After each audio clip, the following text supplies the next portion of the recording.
Tansa Wild Killer here, and we're back with the FRUK fan fiction.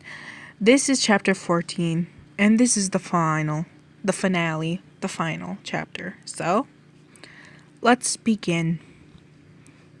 Arthur was awake, panting and sweating as he ran down the street. Francis could not go back to France. He couldn't, not without knowing how the Brit really felt, and what he wanted. Climbing into a cab, he ordered the cabbie to go to the airport as fast as he could. Nodding, the little black car was turning off into the road. Arthur wanting to yell at him to hurry, but found no luck, since he was saving his voice.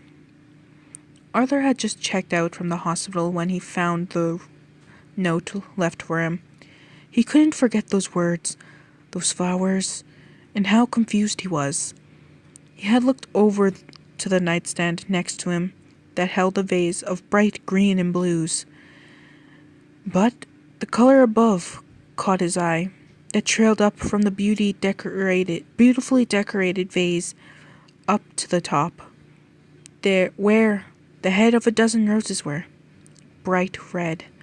Attached was 2 cards, which he read, palms sweating. Red roses. Scottish poet Robert Burns didn't compare his love to red rose for nothing. Long associated with beauty and perfection, red roses are a time-honored way to say, I love you. Whether it's for a birthday, Valentine's Day, or just to express appreciation on any old day, there's no better way than a bouquet of red roses to express your feelings. Tears pricked the other's eyelid. He had to believe it now, because France loved Arthur. Francis loved the way he smiled. When he gets angry, his eyebrows furrow. When he's irritated, his voice becomes a bit higher pitched. He also loved it when he would make that hilarious face if a tea leaf got into the actual tea itself, and he drank it. That amazing way he was pouty if he didn't get what he wanted. He loved the name Frog Face because he knows Arthur does it out of affection and not hate. He loved everything about Arthur, every last little hair on his body, whether it be his head, on his fake hobbit feet slippers he owned. The next card was decorated in pink and purple patterns, close to matching the vase next to him. Angleterre. I'm going back to France. Since you're better now, I understand you don't feel the same way. But I left my roses to say I love you so much, and not in a brotherly way, which you feel. Confessing to you was the greatest thing I've ever done, and I hope you know I meant it and care. You're beautiful, Arthur. And I bet you're scowling right now, since you're a man, you say. But it is true. I know you could be kind. I know that every insult ever given to me was out of affection, because you opened up. You became a book for me to read, like the Harry Potter series for you. You're a beautiful person, a beautiful story, pure magnificence. I'm going to the airport now. Call me anytime, and I look forward to seeing you at the World Meeting. You little tonsdairy. I can never say that. Francis Bonnefoy. Heart. Every word was being hung on. Every little bit meant the entire world to him. He laughed at him being a tonsdairy and realized France would be gone, leaving him alone in London. Now, he was yelling insults, getting out of the dreaded machine and running to the airport, shouting, "Excuse me!"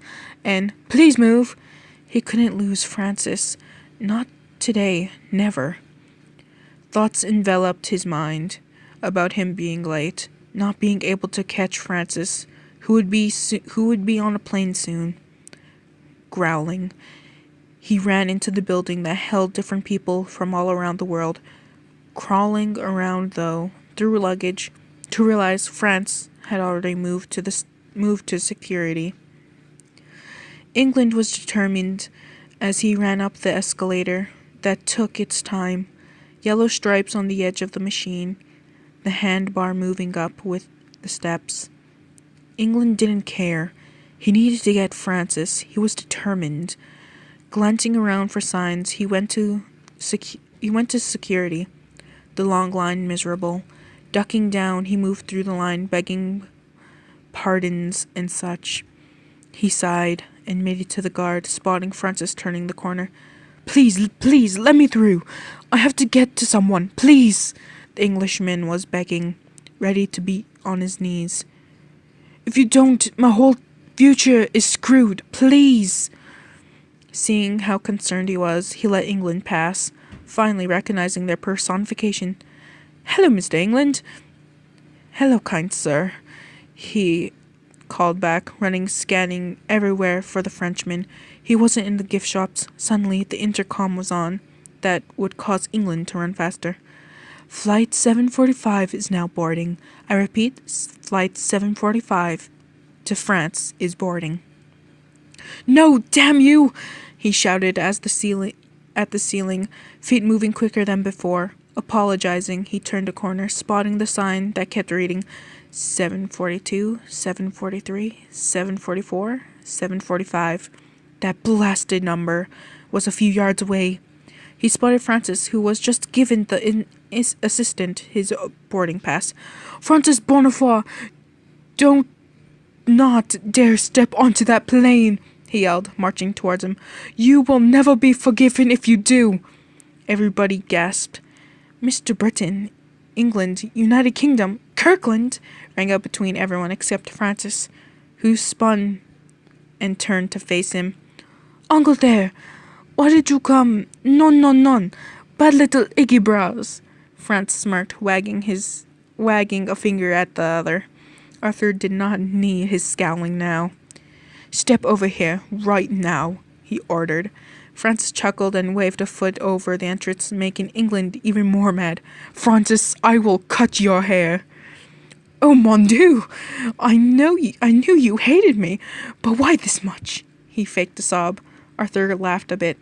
Come here, you idiot, he spoke in a firmer voice, putting a foot forward. Meet me halfway here. Franz nodded, their feet hitting the ground at the same time. Finally, they did meet, right in the middle.